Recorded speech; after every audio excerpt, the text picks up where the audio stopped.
Decae el toque de queda en Canarias, pero el resto de medidas restrictivas se mantienen. Gobierno, cabildos y municipios se han reunido con las fuerzas de seguridad para coordinar un gran dispositivo de vigilancia de cara al fin de semana. El objetivo es que no se produzcan en Canarias estas imágenes que se vieron hace días en muchos puntos de la península. Los botellones están prohibidos y las reuniones no podrán superar las 6 personas en nivel 2 y las 10 en nivel 1. ¿Qué tal? Buenas noches. Más de 7.000 agentes de policía y guardia civil estarán en la calle este fin de semana. Estamos muy lejos de la inmunidad aún y en este sentido Marta Calimano, el presidente de Canarias, ha sido claro. Sí, Ángel Víctor Torres ha sido muy claro tras presidir la reunión del Consejo de Seguridad que tomará medidas para este fin de semana, este primero sin toque de queda. No ha terminado la pandemia y no hay nada que celebrar. El fin del toque de queda no significa el fin de la pandemia y, por tanto, no hay nada que festejar. Porque frente a cualquier triunfalismo están las cifras, tristes cifras que nos dejan hoy 5 muertos en Canarias y 140 nuevos contagios en las últimas 24 horas. La isla con más incidencias es Tenerife, seguida de Lanzarote y Gran Canaria. El gobierno estatal, mientras tanto, sigue poniendo el acento en las vacunas que van aumentando. Pedro Sánchez anunciaba hoy que España recibirá en junio 13 millones de vacunas de Pfizer, el doble de lo previsto para mayo. El Hierro baja a nivel 2 de restricciones por los buenos datos epidemiológicos de las últimas 3 semanas. Los más beneficiados por este descenso de nivel son los hosteleros y no lo ocultan. Enseguida les escuchamos. 16 días ya sin pistas de las pequeñas Ana y Olivia, aunque surgen datos que dan idea de la personalidad de su padre y presunto secuestrador, Tomás Jimeno. Al parecer no aceptaba que su expareja hubiese decidido rehacer su vida hasta el punto de que contrató a una agencia de detectives para vigilarla. Estos son dibujos que Beatriz ha pedido a los niños de Canarias que hagan para sus hijas. Después de todo este tiempo nos preguntamos cómo afectará a las pequeñas la separación de su madre y su entorno de estabilidad. Una psicóloga advierte del daño y los miedos que esta situación puede provocar en ellas. Las secuelas psicológicas pueden ser muy diversas, desde miedos, terrores nocturnos, problemas emocionales, problemas de comportamiento, problemas también a la hora el modelo relacional de estas niñas cuando vayan creciendo. 4 personas heridas en el choque de su vehículo contra un tranvía en Santa Cruz de Tenerife. Todo apunta a que el coche a la altura de la Cruz del Señor realizó un giro indebido a la izquierda. En ese momento pasaba el tranvía que descarriló a consecuencia del golpe. La línea quedó cortada durante más de 1 hora entre las paradas de Zurita y la Cruz del Señor. Lectura feminista, un género que se quiere potenciar. Desde el Ayuntamiento de Las Palmas de Gran Canaria presentando títulos como «¿Cerró usted las piernas?». Es el libro de Rosa Márquez y Marta Jaenés, que pretende desmontar mitos sobre la violencia machista.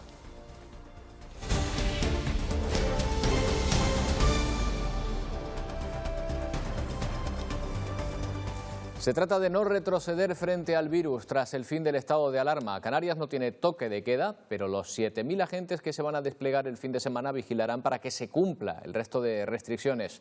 Marta Calimano, que siguen vigentes.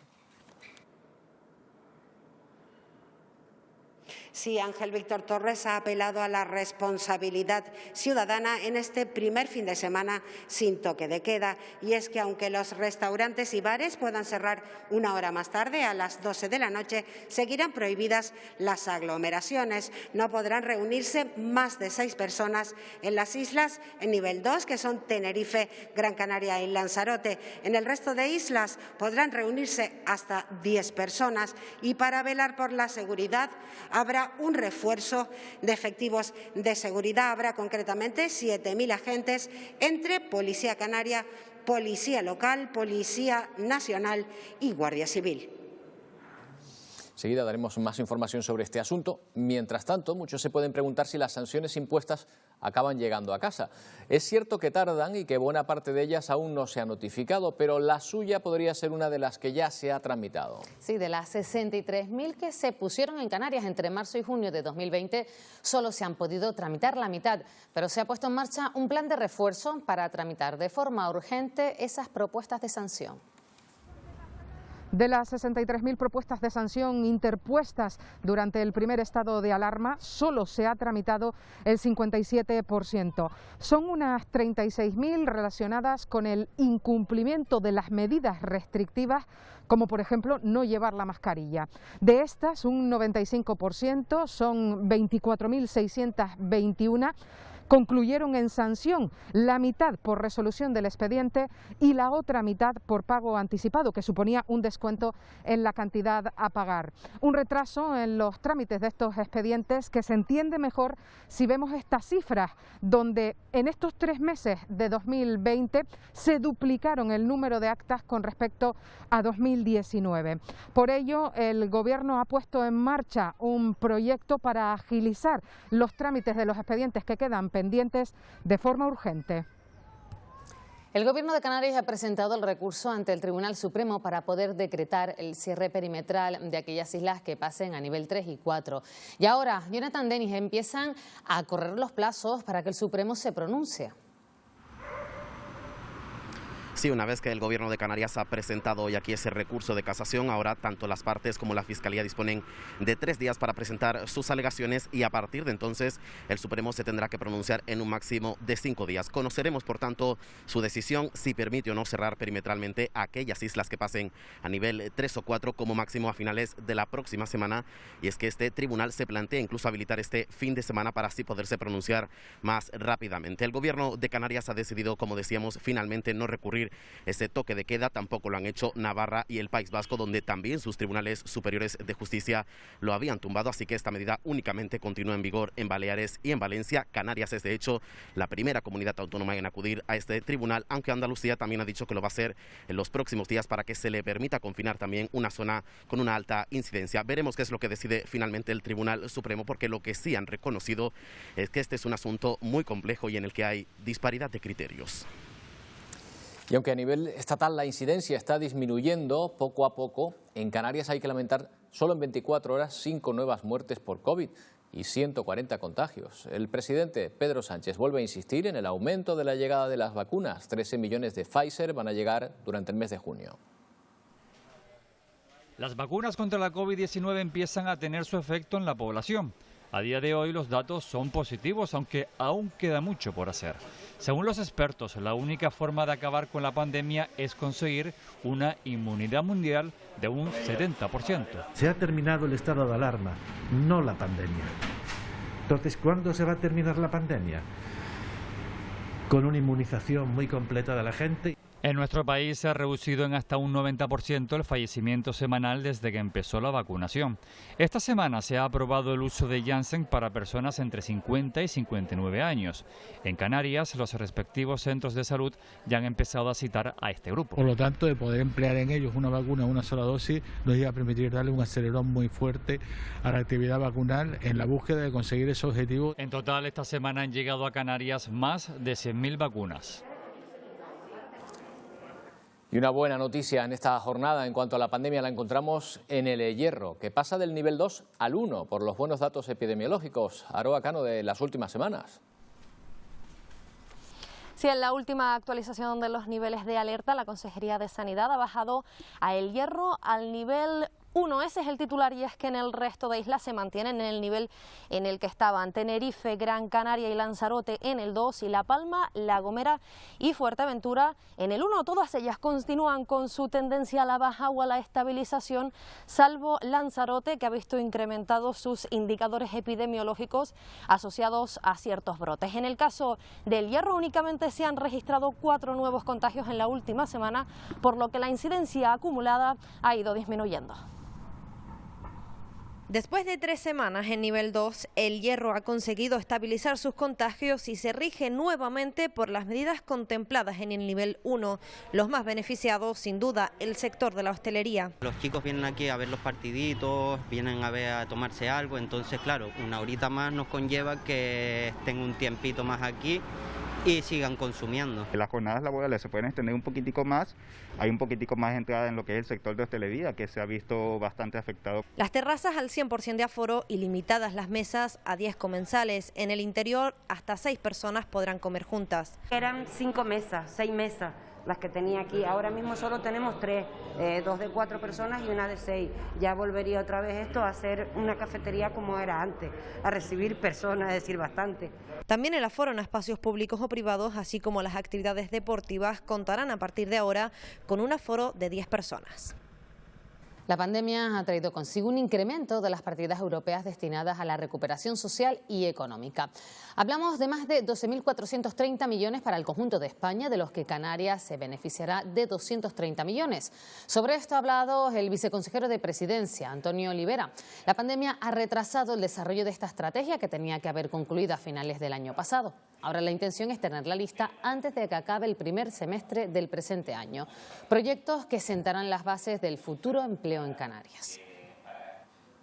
Y los fondos de empleo especiales que contempla y que vamos a tener por el mecanismo de recuperación y resiliencia tienen que tener una finalidad muy clara, que es preparar a la población canaria para aprovechar los nuevos nichos de empleo que van a generar estas inversiones, claramente, en ámbitos ambientales, ecológicos, digitales, porque si no nos puede pasar lo que nos ha pasado siempre históricamente, que generamos oportunidades de empleo, pero la población canaria no las puede aprovechar. Y más ayudas desde Europa. El ministro de Agricultura, Pesca y Alimentación ha anunciado hoy que la dotación del POSEI se va a mantener íntegramente. Estos son 268,5 millones de euros en el periodo que va de 2023 a 2027. Luis Planas está de visita en Canarias. Mañana se reunirá con representantes de Asprocan, la asociación que está preocupada por la modificación de la ley de la cadena agroalimentaria. Antes era entrevistado en el programa de esta casa. Buenos días, Canarias. Los fondos del POSEI para el periodo 2023-2027 serán de 268,5 millones de euros, de los cuales 141 se destinarán exclusivamente al plátano, anuncio que ha hecho el ministro de Agricultura en su visita oficial a Canarias. Para el periodo 23-27, la dotación del POSEI para Canarias será íntegramente la misma que en el periodo anterior, es decir, 268,5 millones de euros. Una magnífica noticia para todos los sectores que precisan en Canarias de esas ayudas, desde el plátano o cualquier otro. El ministro de Agricultura también ha conocido de primera mano los problemas del sector agroalimentario y pesquero en las islas. También la preocupación de los plataneros por la ley de la cadena alimentaria. El sector platanero cuenta con el apoyo decidido y total por parte de este ministro y del Gobierno de España. Hay posibilidades de flexibilidad en la aplicación de la norma, pero evidentemente estoy dispuesto a escuchar los problemas. Luis Planas se ha reunido con el sector de la flor cortada, el segundo más importante de todo el país tras Andalucía. Este viernes continuará la visita por varios puntos de la isla de La Palma. La próxima semana España se presentará en Fitur. Allí se va a hablar del funcionamiento del certificado verde digital, un pasaporte europeo para turistas libres de virus, en el que llevan meses trabajando los 27 Estados miembros de la Unión. Junto a Canarias, en Fitur estarán presentes todas las comunidades autónomas, empresas de 55 países y profesionales de todo el mundo. El nuevo frente marítimo del puerto de Tasacorte, en La Palma, busca el consenso de las administraciones implicadas para su rediseño y reconstrucción. Hoy se ha celebrado una importante reunión a 3 bandas entre la demarcación de costas, Cabildo y el Ayuntamiento para acercar posturas en torno a las posibilidades reales de esta importante zona turística del Valle de Aridane. Aunque se sigue trabajando, el principal escollo continúa estando en el retranqueo de la avenida marítima y en la entrada al muelle pesquero, donde las dimensiones de una rotonda determinarán si se conserva o no una antigua edificación abandonada hace años. No será todo lo que pretende el ayuntamiento, pero tampoco será todo en contra de lo que no pretende el ayuntamiento, y yo creo que al final estamos trabajando en buena línea y llegaremos a un entendimiento digamos, de buscar una solución definitivamente para el frente marítimo del puerto de Tazacorte. Es un asunto que nos preocupa, un asunto que lleva en busca de solución durante los últimos 20 años y creo que tenemos que hacer el máximo esfuerzo entre todas las partes por encontrar ese acuerdo. Y como les contábamos al comienzo de este informativo, la reunión entre el Gobierno, las fuerzas de seguridad, cabildos y municipios se ha previsto para vigilar con más de 7.000 efectivos este fin de semana cualquier imprudencia en la calle. El objetivo es evitar aglomeraciones durante estas jornadas, ya que Canarias no va a tener toque de queda. El fin del toque de queda no es el fin de la pandemia y no hay nada que celebrar. Así de claro se expresaba Ángel Víctor Torres tras la reunión del Consejo de Seguridad. El fin del toque de queda no significa el fin de la pandemia. Y por tanto no hay nada que festejar. Aún no. Y si alguien entiende que el fin del toque de queda este viernes es para salir a la calle a festejar que le hemos ganado al virus, se equivoca. El presidente apela a la responsabilidad ciudadana, ya que aunque los bares puedan cerrar una hora más tarde, las medidas serán las mismas. Seguirán prohibidas las aglomeraciones, tanto en espacios públicos como privados. Las medidas establecen que las islas que están en nivel 2, que son Gran Canaria, Tenerife y Lanzarote, el máximo de personas que se pueden reunir es el número de 6. Y el resto de las islas, 10 personas. Unos 7.000 agentes de todos los cuerpos de seguridad velarán por el cumplimiento de las medidas de control en este primer fin de semana sin toque de queda. Madrid, Cataluña y Canarias son las 3 únicas comunidades que reparten sus pruebas de acceso a la universidad a lo largo de 4 días este curso. En el archipiélago tendrán lugar del 9 al 12 de junio de forma presencial, pero descentralizada, repitiendo la fórmula del pasado año con altas medidas de seguridad. La intención es no modificar lo que ya funcionó el curso pasado.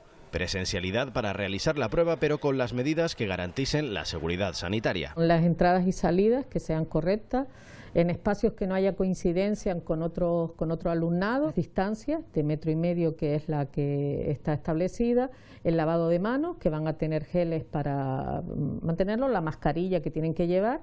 Debido a esa prevención se mantiene también el modelo descentralizado, con pruebas que tendrán lugar en otros centros educativos, además de los campus universitarios. Ha habido una gran colaboración, tanto nosotros con la universidad, como las administraciones públicas locales y particulares, en este caso, que ceden el espacio para que se desarrolle la EBAU, y ya son 2 años seguidos y sin coste. Además, en función de los ingresos reflejados en las declaraciones de la renta familiar, los estudiantes podrán conseguir exoneraciones en el pago de las tasas para determinados umbrales de ingresos.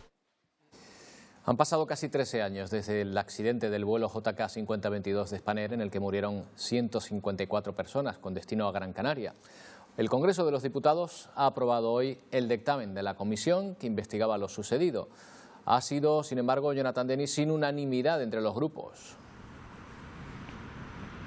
Sí, el dictamen tras varios años de trabajo ha salido adelante con el apoyo de toda la Cámara, menos del Partido Socialista, que había presentado un voto particular, pero que finalmente ha sido rechazado y con el que pretendían eliminar del informe la lista de los que la comisión había considerado como responsables de este accidente, entre ellos varios altos cargos del gobierno de Zapatero. Los socialistas consideran que una comisión de investigación no está para esto y que de hecho podría ser inconstitucional, pero el resto de los grupos sí ha querido que esto salga en el informe. También 11 conclusiones y 13 recomendaciones para que esto no vuelva a ocurrir. Termina así un largo proceso que impulsó la Asociación de Afectados del vuelo JK 5022 y que hoy ha dicho sentirse satisfecha con el dictamen. Sí, 41 más 178 votos emitidos telemáticamente. En consecuencia, queda aprobado el dictamen. Así, 3 años, 30 reuniones y 47 comparecencias después, el Congreso ha aprobado hoy las conclusiones de la comisión que investigó qué ocurrió ese fatídico 20 de agosto de 2008. Lo ha hecho con el voto en contra del PSOE, que quería eliminar la lista de responsables políticos. Una comisión parlamentaria de investigación no puede declarar responsabilidades. El voto particular del PSOE no quiere decir que no se apoye al resto del dictamen y que no se apoye a las víctimas. Que una sociedad avanzada es aquella que aprende de las tragedias, que reconoce y que recuerda a sus víctimas. Las responsabilidades de los gobernantes en una democracia no son meramente formales. Esta comisión, señoría, señala responsabilidades, no imputa delitos. Fue una cadena de errores y hoy, gracias a este dictamen, esperemos que no se vuelva a producir. Y no se trata aquí de una venganza contra nadie. De lo que se trata es de que quede claro que esto no se resuelve echándole la culpa a los muertos. Dejen de repartir responsabilidades en el sector aéreo entre amigos y militantes del PSOE. La tragedia que vivimos debe tener consecuencias. La Asociación de Afectados del vuelo JK 5022 está satisfecha con el dictamen. Eso sí, critica que se haya pretendido eliminar la lista de responsables. Y con esto van a tener que vivir. Nosotros nos hemos acostumbrado a vivir con 154 ausencias. Eso nos hemos acostumbrado a vivir. Se tendrán que acostumbrar a vivir a estar aquí. Y al reproche social y a no haber actuado como debían en los cargos públicos que tenían. El dictamen será ahora enviado a la Fiscalía para que, si lo considera, abra diligencias. El diputado canario de Unidas Podemos, Alberto Rodríguez, ha anunciado que no se presentará a su reelección como secretario de organización de Podemos. Habla del cierre de una etapa que ha durado 2 años y que coincide con la petición por parte de la Fiscalía de 6 meses de cárcel contra Rodríguez por un altercado con la policía durante una manifestación. Creo que toca cerrar una etapa. Por ello, renuncio a presentarme a las primarias para formar parte de la dirección del partido. Sin drama, lo veo como un proceso natural. Todas tenemos que dar un poco para evitar que unas pocas tengan que darlo todo. Y el Tribunal Constitucional ha anulado hoy el blindaje que empleó el Gobierno en marzo de 2020 para incorporar a Pablo Iglesias a la comisión que controla el Centro Nacional de Inteligencia, a través de un decreto ley sobre los efectos del coronavirus en la economía. Tras la renuncia de Iglesias a la vicepresidencia segunda, la decisión ya no tiene efectos prácticos. La sentencia afecta también al director del gabinete de Pedro Sánchez, Iván Redondo, cuya presencia en las reuniones de asuntos de inteligencia tendrá que ser ratificada a partir de ahora por otra vía. Una familia del País Vasco ha reclamado el cuerpo de uno de los 24 migrantes que fueron hallados muertos en un cayuco al sur del Hierro. El familiar ha sido citado mañana para tomarle una muestra y será cotejada con el ADN de algunos de los fallecidos. Hay que recordar que los cadáveres llevan casi 2 semanas en la morgue del Instituto de Medicina Legal de Tenerife, donde están a la espera de que el juzgado que instruye el caso tramite la orden de inhumación. Los retos de seguridad existentes tanto en África Occidental como en la región del Sahel son cada vez mayores y más preocupantes. Para dar a conocer esta situación, Casa África ha organizado un ciclo de conferencias durante este mes. Hoy se ha centrado en los efectos del terrorismo, que en 2020 provocó miles de muertes en la zona. El terrorismo en la zona del Sahel provocó más de 3.800 muertes el año pasado, según el Observatorio Internacional de Estudios sobre el Terrorismo. Por eso, la presencia internacional de fuerzas de seguridad en la zona es imprescindible. España colabora así con la misión europea de entrenamiento a las fuerzas militares en Mali. Asesorarles en cómo entrenan para que en un proceso de largo recorrido las Fuerzas Armadas malienses sean autónomas.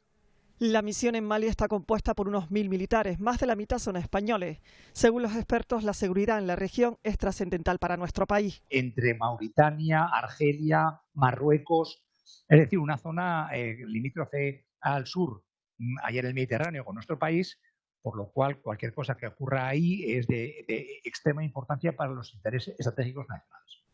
Pero los expertos aseguran que el terrorismo no entiende de fronteras. Los movimientos terroristas que se sienten presionados en Mali hacia Níger y Burkina Faso, con lo cual estamos viviendo en las últimas semanas un incremento notable de actividades de hechos terroristas, reitero, en Burkina y en Níger. El objetivo de la misión europea de entrenamiento es extender su acción en Níger y Burkina Faso. Precisamente en este país, 2 periodistas españoles y un irlandés murieron por un ataque terrorista el pasado mes.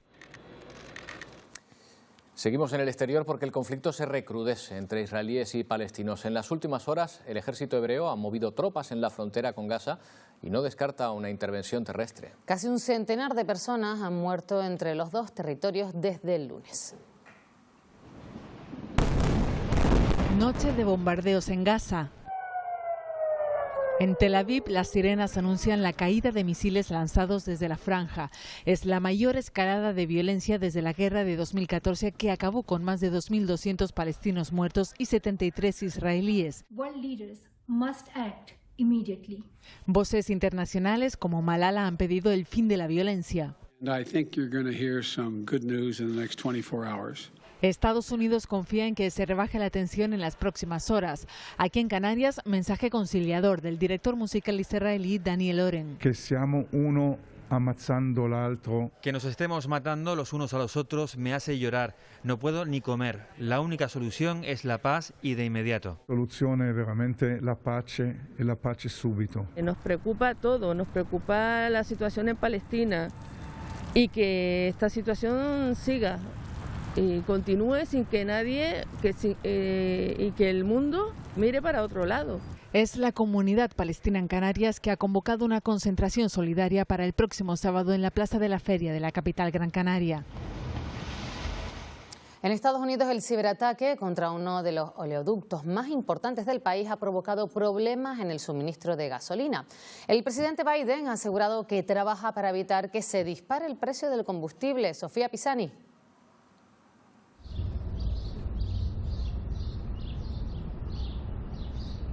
El presidente de Estados Unidos, Joe Biden, brindó un mensaje este jueves sobre la crisis desatada por la falta de combustible en las gasolineras tras el ciberataque que dejó fuera de operación al oleoducto Colonial, uno de los más importantes del país.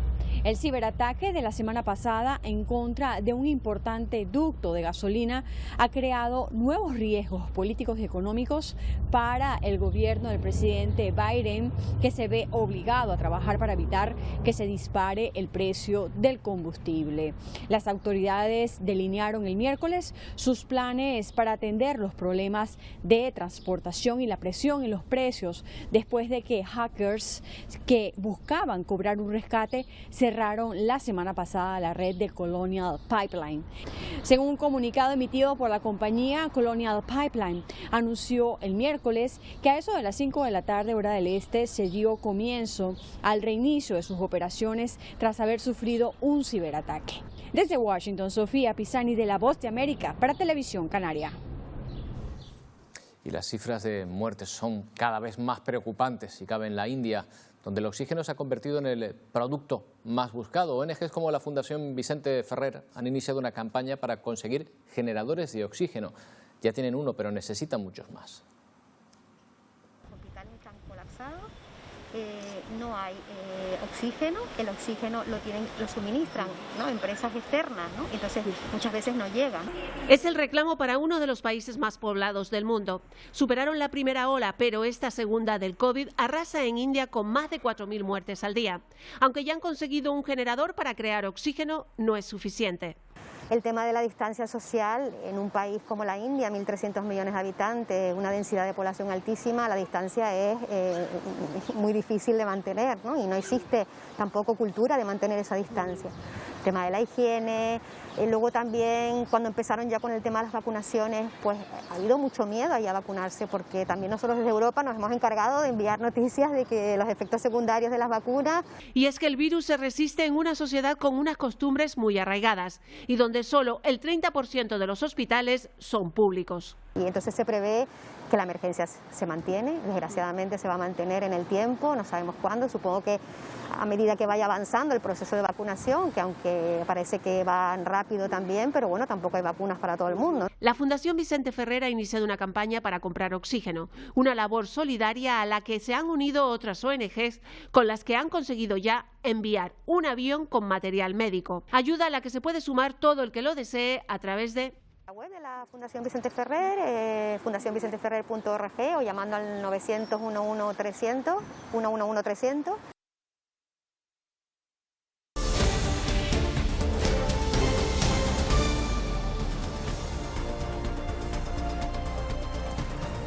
Son ya 16 días sin saber nada de Ana y Olivia. Se les busca este jueves en la ruta entre Güímar y el polígono de Granadilla.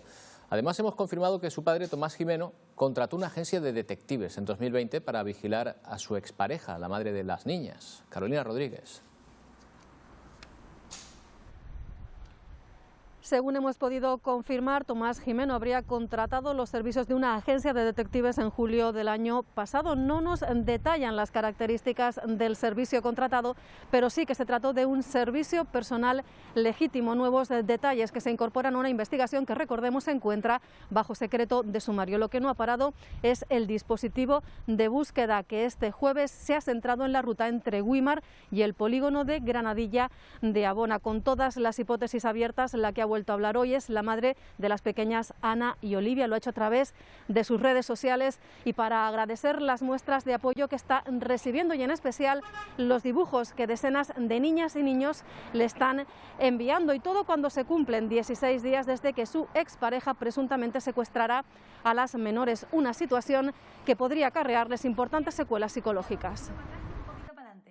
Tenemos que preguntarnos ¿qué le puede pasar a estas niñas que de repente las han separado de todo esto? Les han roto las rutinas, les han roto el vínculo con ese contexto familiar y les han roto esa relación y ese apego materno-filial que tan importante es. Es la pregunta en cualquier caso de secuestro, pero especialmente cuando las víctimas son menores. Y partiendo de la base de que no comprenden lo que está pasando, van a tener un entorno inestable, un entorno que no conocen y un entorno que ellas lo pueden vivenciar como amenazante. Las secuelas en estos casos se pueden exteriorizar de muchas maneras. Si siente miedo, si se siente insegura, claro que eso puede provocar un gran trauma. Desde miedos, terrores nocturnos, problemas emocionales, problemas de comportamiento, problemas también a la hora el modelo relacional de estas niñas cuando vayan creciendo. El apoyo psicológico será fundamental también para el entorno familiar. No nos podemos olvidar de la madre que le han arrancado esas niñas y que esto no la podemos invisibilizar. Entonces, esa incertidumbre de qué está pasando, dónde estamos, esta ansiedad de separación, el no comprender, evidentemente, cuanto más dure esa exposición a la situación traumática, más graves pueden ser las secuelas. Secuelas que pueden verse agravadas aún más en aquellos casos con mayor repercusión mediática. Cerró usted las piernas es el título del libro de Rosa Márquez y Marta Jaénes, que pretende desmontar mitos sobre la violencia machista. Esta tarde han estado en Las Palmas de Gran Canaria en unas jornadas de la Concejalía de Igualdad para fomentar la lectura feminista. Esa fue la pregunta que le hizo una jueza a una mujer víctima de una violación. Y también es el título del ensayo periodístico que pretende desmontar los mitos en los que se sustenta la violencia machista y la cultura de la violación. Nosotras hicimos un documental antes del libro y cuando estábamos rodando el documental nos dimos cuenta de que era un documental de feminismo, evidentemente, y nos dimos cuenta de que el corazón de esta cuarta ola feminista, de lo que ya se llama la cuarta ola feminista, era la violencia sexual. Cada capítulo comienza con un caso real de violación. 30 entrevistas de víctimas y expertos forman parte de la narrativa de este libro. Sí, el ensayo está basado en entrevistas a expertas, ya sea criminólogas, expertas en violencia sexual, filósofas, periodistas, mujeres que han investigado sobre el tema o que tenían algo que aportarnos, y a través de todo lo que nos han ido contando pues fuimos construyendo lo que es el ensayo. Visibilizar, romper con el silencio y adentrarse en las profundidades de la violencia machista es una lucha que, según las autoras, no cesará. Hasta que no llegue el fin tenemos que seguir luchando, tenemos que seguir visibilizándola, concienciando a la gente y tratando de cambiarla. 4 personas han resultado heridas esta tarde al chocar el vehículo en el que circulaban con un tranvía a la altura de la Cruz del Señor en Santa Cruz de Tenerife. Todo apunta a que el coche realizó un giro indebido a la izquierda. En ese momento pasaba el tranvía que a consecuencia del choque descarriló. La línea quedó cortada durante más de una hora entre las paradas de Zurita y la Cruz del Señor. En torno a las 5 de la tarde, los técnicos de Metropolitano conseguían devolver el tranvía a la vía, tras lo que fue conducido a las cocheras para su reparación. Detenido en Lanzarote por asaltar la casa de su expareja con un cuchillo. El arrestado, un hombre de 39 años, con una orden de alejamiento, se presentó en la vivienda de su expareja. Una vez allí, para evitar la actuación policial, el presunto agresor amenazó a los agentes y huyó. Fue detenido 6 días después. Ahora deberá responder ante la justicia por los presuntos delitos de quebrantamiento de condena, allanamiento de morada, amenaza y resistencia a la autoridad. y condena a 3 años y 6 meses de cárcel por organizar y participar en el robo y la paliza contra el empresario José Bolaños y su mujer e hijo en el sueste de Gran Canaria en el mayo de 2002. El condenado tendrá que devolver los 500.000 euros sustraídos y pagar indemnizaciones a los afectados. Tenerife quiere proteger a las pardelas de los tendidos eléctricos. Red Eléctrica instalará salvapájaros en diferentes puntos de la isla. El proyecto piloto ya ha comenzado a funcionar en los Altos de Candelaria y Los Realejos. Cuenta además con el apoyo del Cabildo. Su facilidad para desorientarse las hace especialmente vulnerables. Se estima que cada año se accidentan en Canarias más de 5.000 pardelas debido a la contaminación lumínica. Pero esta no es su única amenaza. Los cables de alta tensión también suponen un riesgo para esta especie protegida. En los tendidos de baja tensión, sobre todo lo que ocurren son electrocuciones, porque son apoyos más pequeños y están más próximos los conductores, mientras que en los tendidos de alta tensión ocurren colisiones. La idea es lograr minimizar todas las incidencias. Tenemos que conseguir compatibilizar nuestras necesidades de distribución de la electricidad con la conservación de la biodiversidad de la isla. El Cabildo de Tenerife y Red Eléctrica trabajan en un proyecto piloto para instalar salvapájaros en diferentes puntos de la isla. Los Altos de Candelaria y Los Realejos ya cuentan con estos dispositivos. Tiene pues estas bandas que con el brillo del sol por las mañanas y por la tarde pues emite luz que hace que el cable pues sea más visual. Se instala en el cable de tierra, que es el que está más arriba de la torre, porque es que el de menor sección y por tanto el menos visual de cara a las aves. Durante 2 años se llevará a cabo un seguimiento de siniestralidad ampliado con las observaciones de comportamientos de las aves, sus nidos y el estado de los salvapájaros. En los últimos años ha proliferado el aumento de instalaciones de placas solares en viviendas particulares. El ahorro en la factura y el cuidado del medio ambiente son 2 de los principales motivos que animan a muchas familias a dar el salto a las renovables. Carmen decide apostar por las energías limpias para abastecer su vivienda en Puerto del Rosario. El costo antes de tener placas solares suponía un gran esfuerzo para la economía familiar. Estábamos pagando como unos 200, 250 euros cada 2 meses y entonces se hacía muy elevado. Buscamos otras alternativas y nos hablaron de las placas solares, que aparte de eso están subvencionadas. Contribuimos con nuestro granito de arena al medio ambiente. Han pasado de pagar 120 euros a un gasto bimensual de 90 euros. Nosotros en 2 años amortizaremos lo que nosotros pagamos. Las empresas especializadas se encargan de todo el proceso, desde la instalación hasta la gestión de las subvenciones. Un negocio que durante este último año ha proliferado notablemente. No hemos podido pasar ofertas y hacer obras en autoconsumo. Antes era inviable. Las primeras placas que puse aquí me costaba la placa cerca de 1.000 euros. Ahora, produciendo el doble, me cuesta 150 euros. La rapidez en la instalación es otro de sus puntos a favor. Le montas un autoconsumo a una vivienda, la empiezas un lunes y el viernes tienes luz. Una alternativa económica que transforma las 14 horas de sol diarias de Fuerteventura en energía limpia. Y hoy, 13 de mayo, es el Día Internacional del Niño Hospitalizado. Lanzo un beso de un beso que no tiene fondo, uno de esos besos que te invaden todo el cuerpo, uno con poderes a la puerta. Qué mejor que celebrarlo con besos, aunque sean virtuales. Un homenaje a estos pequeños, a sus familias y a los profesionales sanitarios que los tratan y hacen más llevadera su estancia en el hospital. Para destacar su esfuerzo y lucha diaria, el Hospital Universitario Materno Infantil de Gran Canaria ha elaborado este vídeo.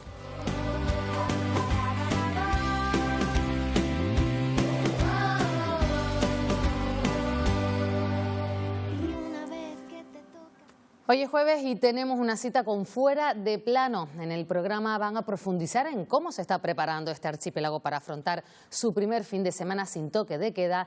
Y también hablarán Miguel Ángel Lajuani sobre cómo están cambiando las familias en Canarias. Sí, a veces nos podemos encontrar, Pilar, con dos madres o con dos padres y eso es un cambio sustancial. Hemos cambiado mucho y casi nada es como antes. Hoy vamos a profundizar en los cambios más significativos, en esos modelos de estructuras familiares. Nos vamos a fijar también en las causas que están provocando una importante caída de la natalidad y vamos a analizar por qué cada vez decidimos tener los hijos más tarde. La situación económica juega a veces un papel decisivo y hay que decir que las familias canarias figuran entre las familias europeas con una menor renta disponible. Por cierto, que esta noche vamos a hablar del anuncio que ha hecho el Gobierno de España de que cuando recuperemos la normalidad habrá que subir algunos impuestos para poder mantener el estado del bienestar. Y les vamos a decir qué impuestos son los que se están barajando. Les adentraremos además en un mundo que muchos desconocen y es el de las herencias. ¿Sabían ustedes que se han multiplicado por 5 las consultas de los mayores para desheredar a un hijo? Pues bien, la mayoría de esos cambios tienen que ver con las atenciones que han recibido en este largo año de pandemia. Se lo contamos todo, como siempre, a las 10:10, no nos fallen. Y en el tiempo el protagonista es el viento, el alisio, que sigue soplando con fuerza en muchas zonas de Canarias. Victorio Pérez, y mañana, ojo que van a soplar más fuerte, hasta a nivel naranja. Pues sí, porque Roberto, la EMET ha activado avisos de color naranja por fuertes vientos en La Gomera y la cumbre de Gran Canaria. En el resto del archipiélago hay aviso amarillo. Se esperan rachas fuertes de entre 60 y 100 kilómetros por hora. Ya esta tarde casi llegan a los 80 kilómetros por hora en la aldea. Viento que también afecta al mar y tendremos olas de entre 2 y 3 metros de altura. En el cielo vamos a encontrarnos nubes por el norte y sol y temperaturas agradables por el sur. Vemos todos los mapas después de los deportes y en una hora menos tenemos flores, frambuesas, espárragos y paisajes increíbles. Hasta ahora. Y en los deportes habrá público, ya lo saben, en algunos campos de fútbol este fin de semana en primera y segunda, pero ya les hemos dicho que no en Canarias. Sin embargo, no se descarta que esa entrada de espectadores, Daniel Álvarez, llegue antes de que acabe la temporada. Exacto, Roberto, como dices, no va a ser este fin de semana, ni el sábado ni el domingo vamos a poder ver eso, pero sí las islas pasan a la fase 1 la próxima semana. Y decimos las islas porque el Gobierno plantea una modificación para más allá de este lunes. La decisión de abrir los campos a los aficionados ya no se mediría por comunidades autónomas, sino por provincias, y en nuestro caso, a nivel insular. En cualquier caso, de momento tanto Gran Canaria como Tenerife permanecen en fase 2. Si eso no cambia, los recintos van a seguir cerrados al público. Y mañana, también sin público, empieza el Rally Villa de Adeje, aunque hoy ya ha habido actividad con las verificaciones. Mucha expectación para una prueba que reúne a algunos de los mejores pilotos y no solo del archipiélago. En un momento estudiamos su calendario y también su trazado. Y hablaremos de más cosas como de baloncesto, con un reconocimiento hoy a un jugador del Lenovo Tenerife y con el Herbalife Gran Canaria instalado ya en puestos de playoff. De ahí, claro, no quiere salir. Desde luego que no. Sí, ahí para adelante. Para rato. A soñar y a ilusionarse. Gracias, Daniel. Hasta dentro de un momento. Bueno, pues se quedan con los deportes. La información sigue, ya lo saben, en nuestra página web y redes sociales. Gracias por acompañarnos. Que pasen una buena noche. Adiós.